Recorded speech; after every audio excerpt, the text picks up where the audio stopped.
Tere!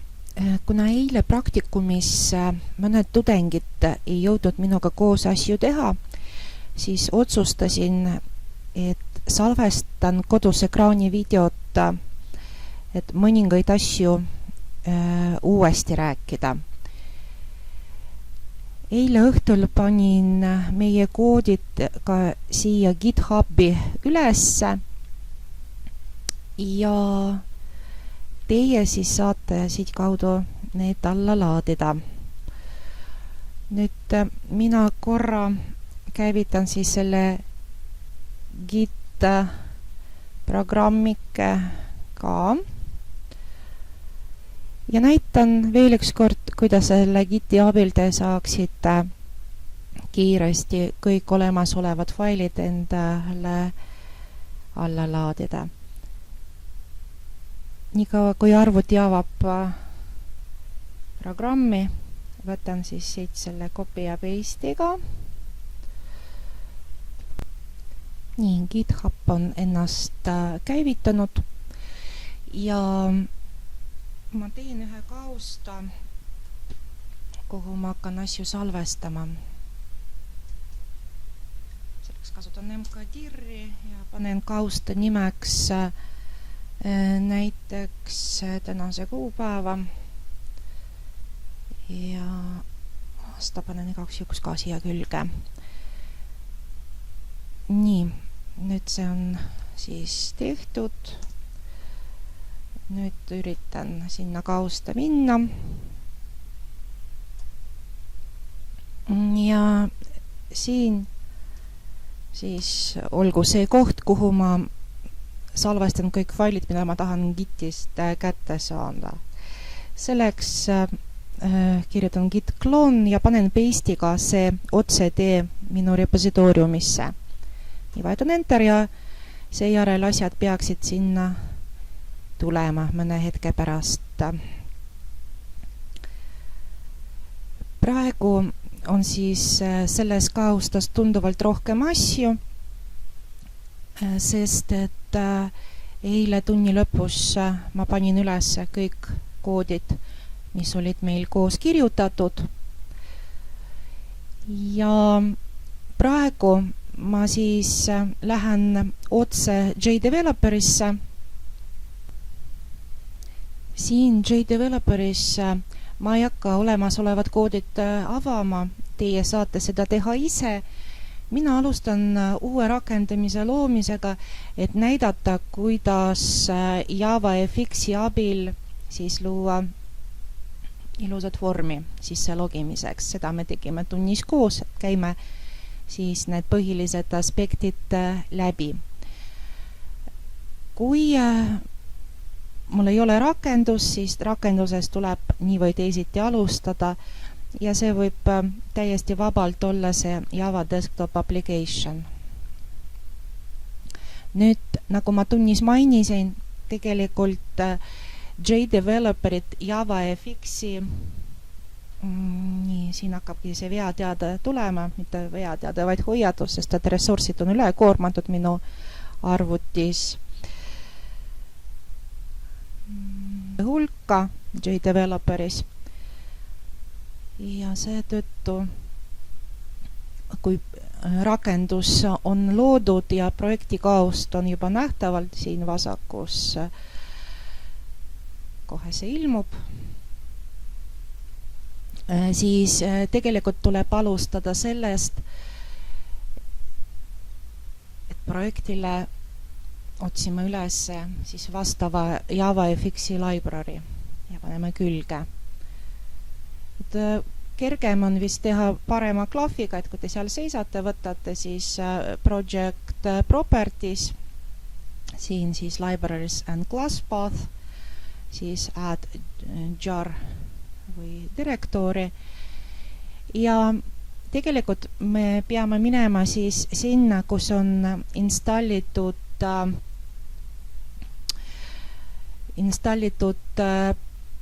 JDeveloper, vale koht, et seal on minu valmis rakendused, aga siin tuleb siis minna C Oracle, siis Oracle Common see igas arvutis peaks olema suhteliselt ühtemoodi.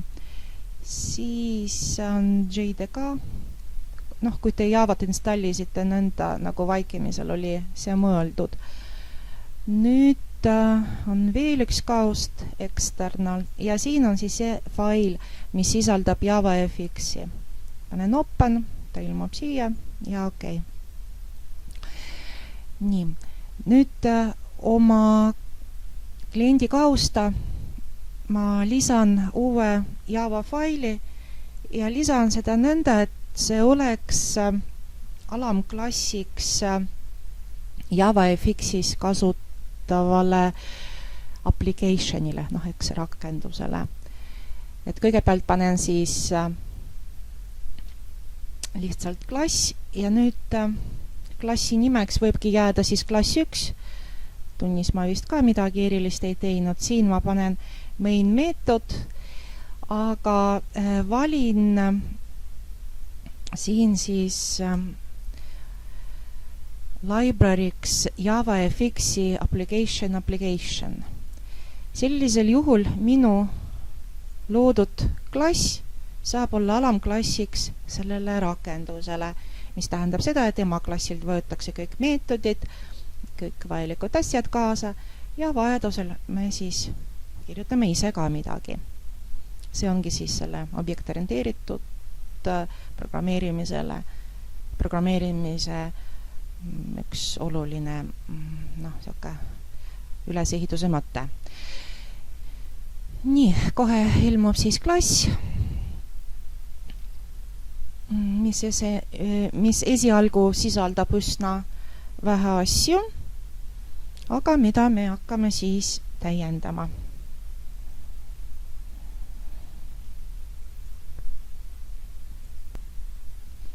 Nii, siin on siis JDeveloperis nüüd avatud klass.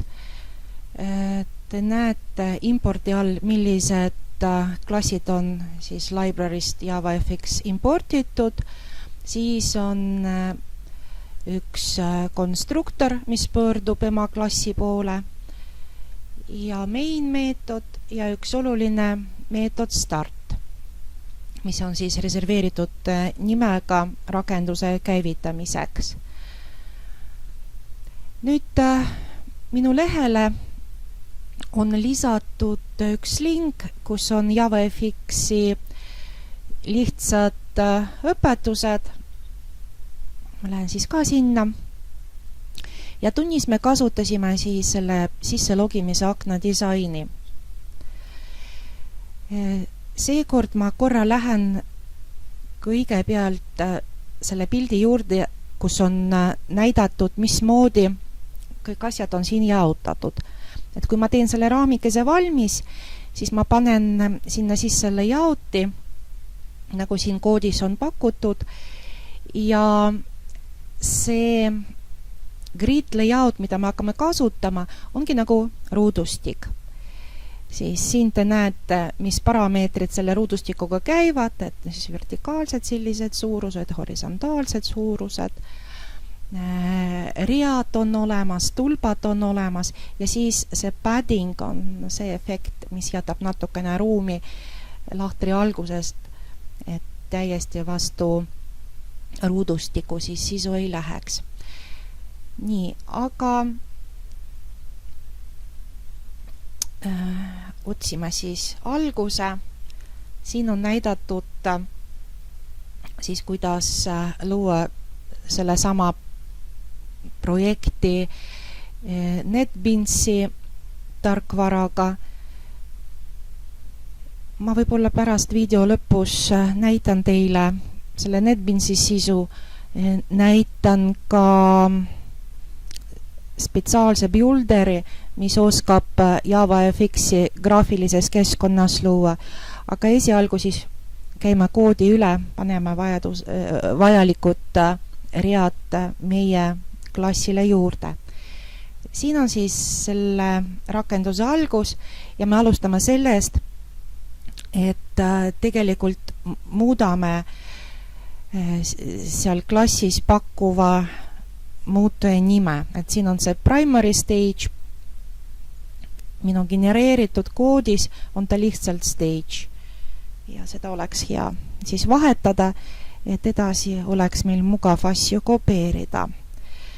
Nii, 2 rida tuleb veel ja nende mõte on siis selline, et käivituks üks aken ja sinna ilmuks siis kiri JavaFX Welcome ja see aken tuleks siis nähtavale. Ma panen käima, see võtab natukene aega.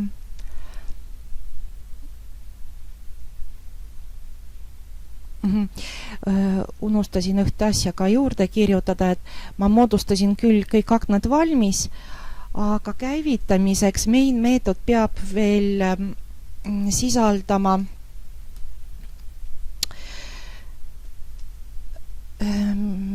launchi käivitamiseks, et ei saa kuidagi ümmargused sulud ära panna, no mis asi see on?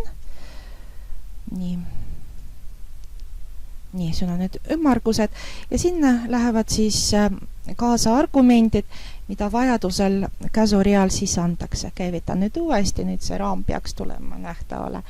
Isegi on hea, et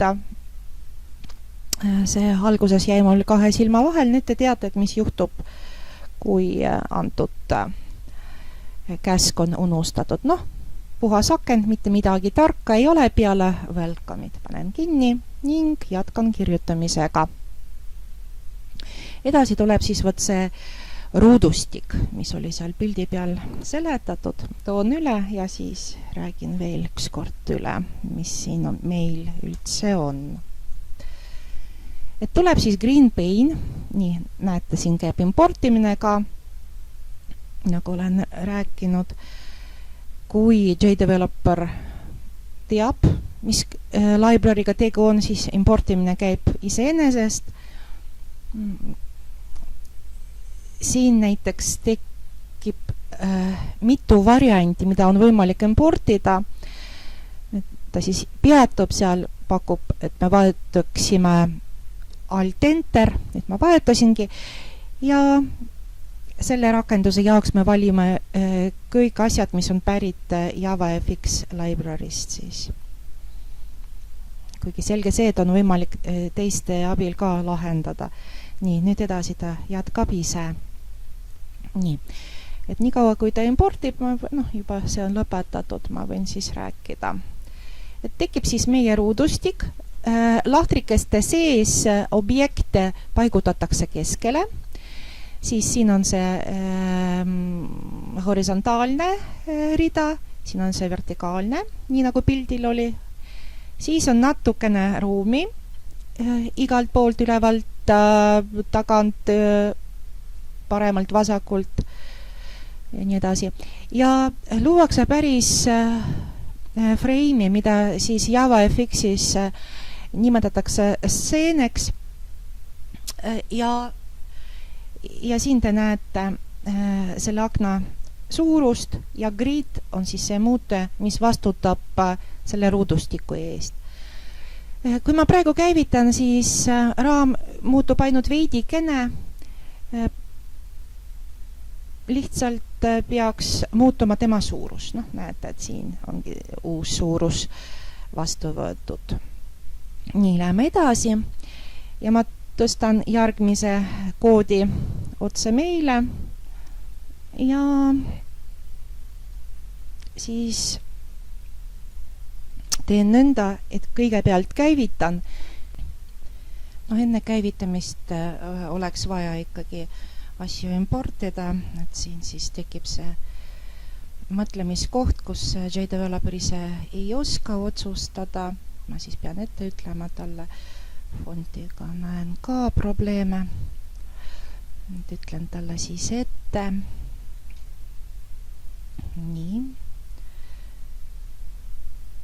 Nüüd label ka võib olla pärit teistest klassidest ja sellepärast on siis oluline talle näidata. Sama asi on siis text fieldiga.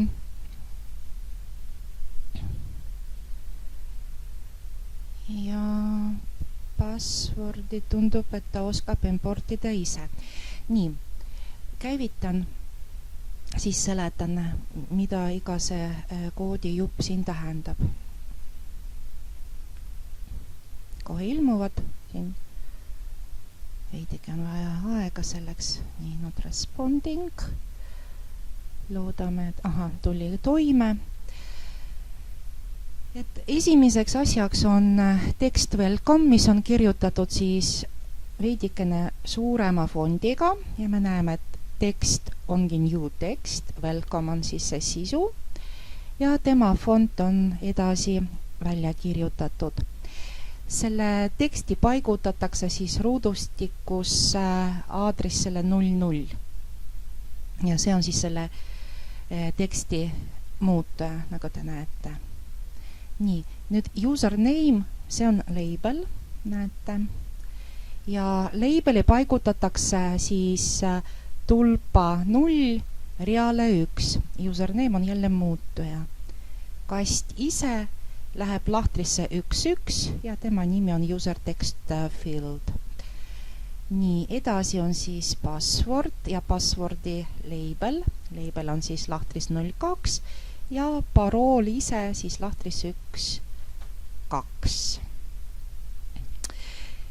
Ja siin on siis nende muutujate nimed. Nii. Läheme järgmise koodi juurde. Meil on vaja nüüd panna nuppu. Siin on see sama pilt, mida ma alguses juba näitasin. Ja siin on meie nupp. Kopeerime siis siia järgmistele readele.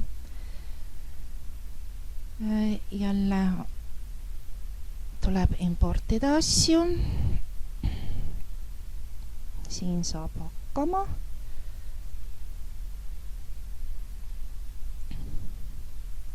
Nii, vana raami panen kinni ja käivitan nüüd uue. Praegu tuleb siis nupp nähtavale, aga selle nupu peale esialgu klõpsamine ei tööta. Aga käime siis nupuga seotud koodi üle, et mis siin on. Et see on siis see tekst, mis läheb nupule. Nüüd see on selle koha nimi, mis on siis seotud nupu paigutamisega ja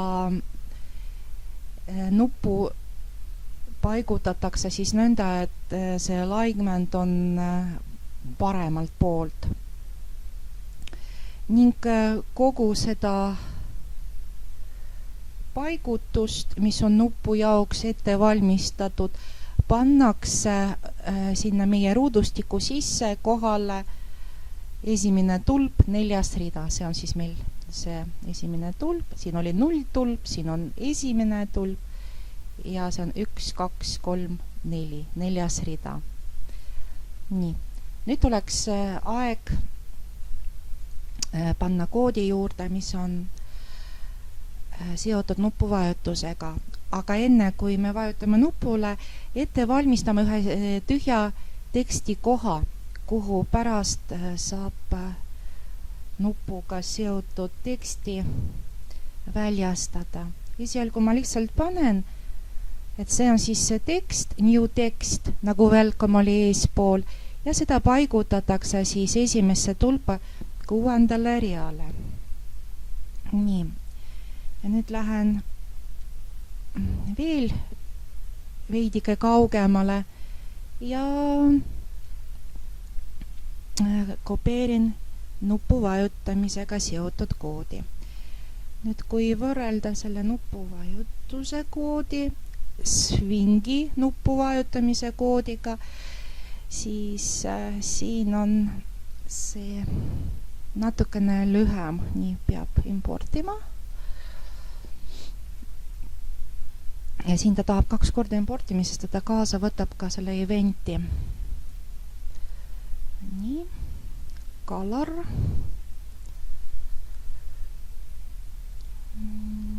Ja kohe saab valmis. Et nupuga on seotud meetod set on action. See siis hakkab kuulama ka, mida me teeme. Ja selle sündmuse siis saadetakse töötlusse. Ja siin on siis 2 rida, mis on seotud selle tegevusega, mida reaalselt meie nupp teeb. Meie nupp ette valmistab värvi kirjutamise jaoks ja paneb seda selliseks punaseks firebrick, et nagu tulevärvi. Nii, ja või on see siis telliskivi oma, ei oska praegu otse tõlkida, minu jaoks on see uus sõna. Ja siis väljastatakse sinna vorbile teksti, mis on siis sellise punaka värviga kirjutatud. Nii, see on vana asi. Panen uuesti käima.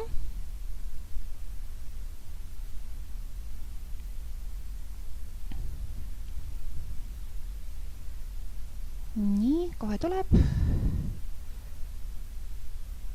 Arvuti on täiesti ülekoormatud, aga vot saan nüüd vajutada ja vastav tekst on siis ilmunud siia tekstiväljale. Nii, ma tunnis ka tegin 2 lisajuppi, mis väljastavad konsooli aknasse kasutaja nime ja parooli. Et teen ka siin seda sama asja. Et vaatan, kus siin on see koht, mis on seotud nupu vajutamisega, et kui te mäletate, et SOP ja Ctrl Enter kirjutavad siis minu asemel, minu eest selle System Out println-i. Nüüd mul oleks vaja leida minu kasutaja nime muutuja, see on siis see, panen kopiga, Ctrl C ja siia paste. Nüüd sinna vajan meetodit, mis saab selle teksti kätte. Ma usun, et kui teie seal kirjutate, siis tuleb meetodite aken, mis aitab valida. Mina kirjutan lihtsalt ära. Ja teen siis parooli jaoks ka ettevalmistuse. Parool ise on mul siis vot sellise muutuja nimega. Panen siia. Ja nüüd, nii nagu ma tunnis ütlesin, parool ja tekstikast on veidike erinevad asjad. Et parool on moodustatud, miks ta ei kirjuta, jookseb kokku, moodustatud eraldi sümbolitest ja sellepärast see get text sinna ei sobi, vaid mul oleks vaja get characters.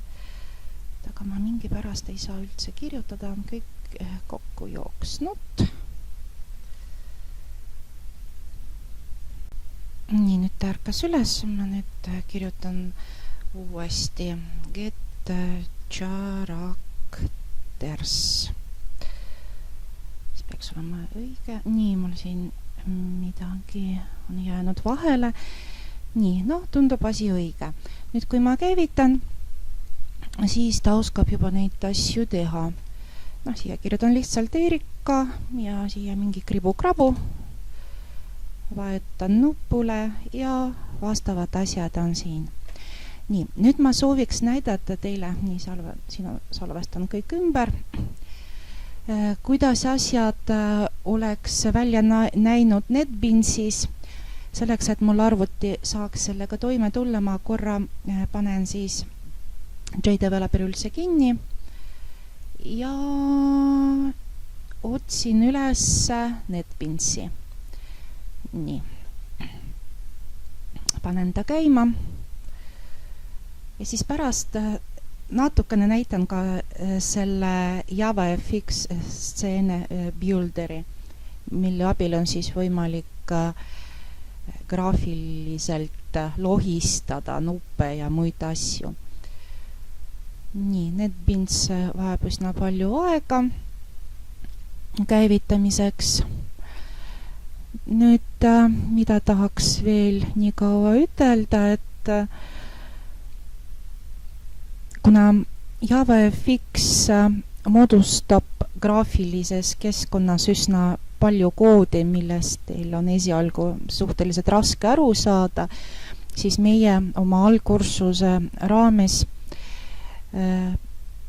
jääme Swingi juurde, sest et Swingi genereeritud kood on natukene lihtsamalt seeditav. Ja paraku NetBeans tarkvara ei võimalda kõikide komponentide lohistamist, et ta üldiselt vajab ka siis seda builderit ja seal genereeritakse väga palju faile, mida ma kindlasti teile ka näitan. Nii, siin on siis NetBeansi sisu. Minul on mälus mõned projektid, mida ma olen siin lihtsalt katsetanud mõne päeva tagasi. Aga siis JavaFX rakenduse loomiseks on algus üsna sarnane JDeveloperiga, et te lihtsalt võtate new ja näete, siin on siis JavaFX. Ja võtan siis main klassi.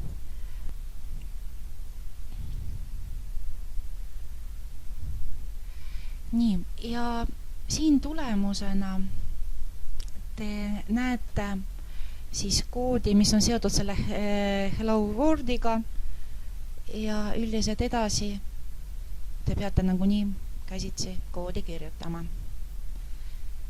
Et nupu lohistamist siin otseselt ei ole. Nii, panen siis kinni. Ja järgmine on siis JavaFX Scene Builder.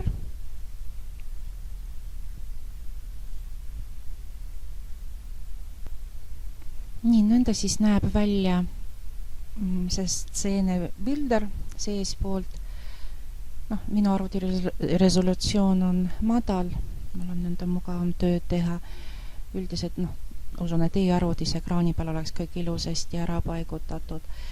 Ja siin on siis alguses konteineriga seotud objektid, mida saab kasutada. Edasi on siis näiteks nupud, et kui ma selle nupu siia panen, siis nagu JDeveloperiski on olemas property aken, kus kaudu te asju salvestate. Paraku see kõik, mis siin ilmub,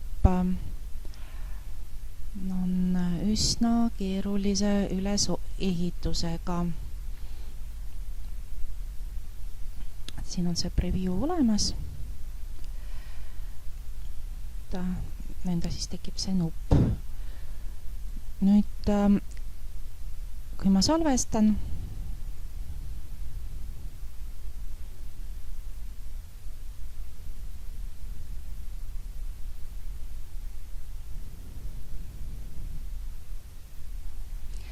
siis salvestatakse sellist faili hoopis fXML-i kujul ja seda fXML-i saab siis näiteks NetBeanis koodiga täiendada, aga see läheb siis aluseks. Teen siis selle salvestuse ära korra, panen korra, panen siia otse. Katsetus.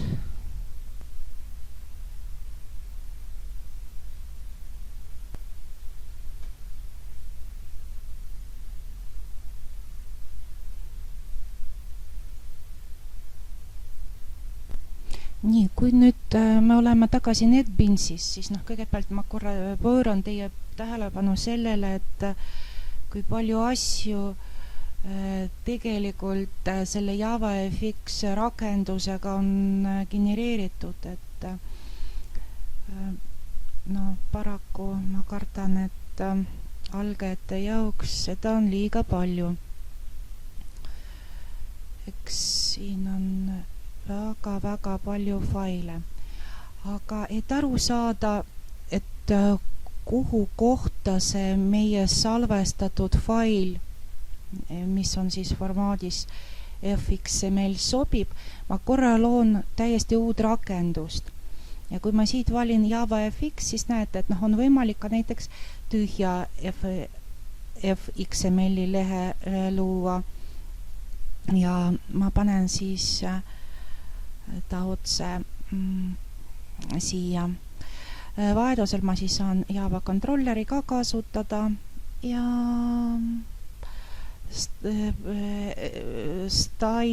stiili loomise lehega, aga ma ei hakka seda panema, et nagunii see praegu ei ole oluline.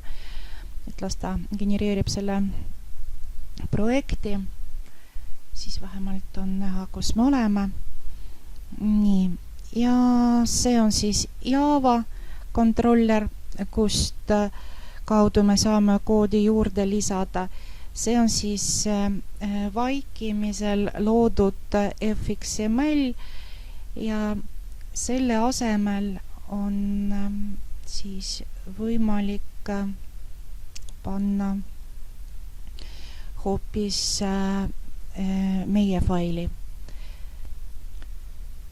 Kui juures siin, me võime isegi mitte importida meie eelneva ifXML faili, vaid võtta parema klahviga open ja sellisel juhul avab builder selle tühja lehe, kuhu saame siis panna uuesti selle nupu ära. Mul läks liiga kiireks see kerimine. Võtan nupu, panen siia. Nüüd panen save. Lähen sinna tagasi ja näen, et selle koha peal on juba hoopis teistsugune pilt ehk meie asja on juba ilusaks tehtud. Nii, siin ma siis lõpetan JavaFX-i tutvustust ja varsti salvestan faili, kus näitan, kuidas ette valmistada raami, kuhu hakkavad ilmuma mingid graafilised elemendid, mis on joonistamisega või animeerimisega seotud.